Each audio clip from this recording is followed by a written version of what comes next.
Welcome to the third episode of Illyrian. Today we are going to talk about their origins in ancient Greek and Roman literature.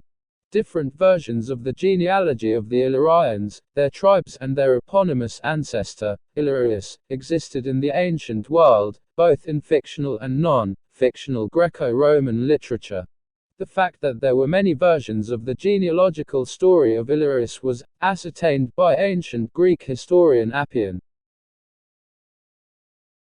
However, only two versions of all these genealogical stories are attested. The first version, which reports the legend of Cadmus and Harmonia, was recorded by Euripides and Strabo in accounts that would be presented in detail in Bibliotheca of Pseudo-Apollodorus. The second version, which reports the legend of Polyphemus and Galatea, was recorded by Appian in his Illyric. According to the first version, Illyrius was the son of Cadmus and Harmonia, whom the Ancient had chosen to be their leaders. He eventually ruled Illyria and became the eponymous ancestor of the whole Illyrian people. In one of these versions, Illyrius was named so after Cadmus left him by a river, named the Illyrian, where a serpent found and raised him. Appian writes that many mythological stories were still circulating in his time, and he chose a particular version because it seemed to be the most correct one. Appian's genealogy of tribes is not complete, as he writes that other Illyrian tribes exist, which he hasn't included. According to Appian's tradition, Polyphemus and Galatea gave birth to Celtus, Gollus, and Illyrius, three brothers, progenitors respectively of Celts, Galatians and Illyrians.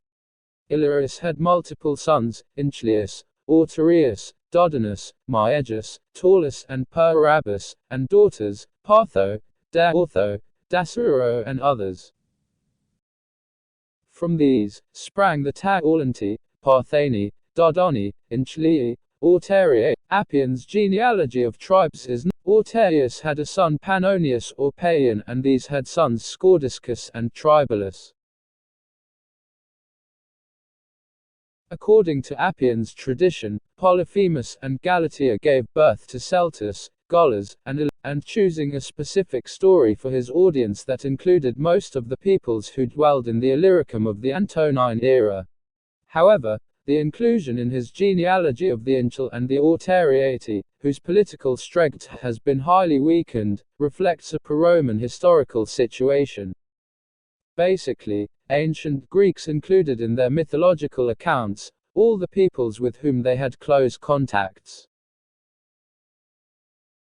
In Roman times, ancient Romans created more mythical or Illyrius had multiple sons, Inchlius, Orterius, Dodonus, Maegus, Taurus and Perabus.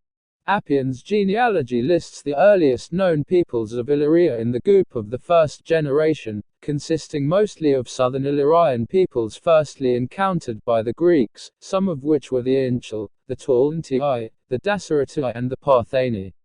Some peoples that came to the Balkans at a later date, such as the Scordisci, are listed in the group that belongs to the third generation. The Scordisci were a Celtic people mixed with the indigenous Illyrian and Thracian population. The Pannonians have not been known to the Greeks, and it seems that before the 2nd century BC they did not come into contact with the Romans. Almost all the Greek writers referred to the Pannonians with the name Paeones until late Roman times. The Scordisci and Pannonians were considered Illyrian mainly because they belonged to Illyricum since the early Roman imperial period. That was for today.